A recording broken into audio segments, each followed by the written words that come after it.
வாய் முடி. அடி பிச்சிருவேன். பார்த்துனே அப்படியே தோசையில் காய் வச்சு பாருங்க.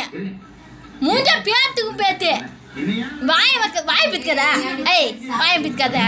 பிதுக்காதுன்னா சொல்கிறான். இன்னும் பேர் இவனானியா? எல்லாம் ஒரு வேலை செஞ்சீங்க ரெடியா? வாய் முடி. தோசையில் காய் வச்சு பாருப்படியா. எம்மாடி உயிர் மட்டும் பாருப்பா. என்ன பேர் இவன் மாரி பார்க்குறா? வாய் முடா. வாய் பிதுக்காதா? ஏய் வாய் பிதுக்காதான்ற? ஒழுங்காக்கிறியா? ஒழுங்காக்கிறியா? ஒழுங்கா சாப்பிட்றியா? என்னத்துக்கு இவன் பண்ணுற வேலைலாம்? ஏய் வாய் மூடுறியா? வாய் மூடு. தோசையில் கீசையில் கையை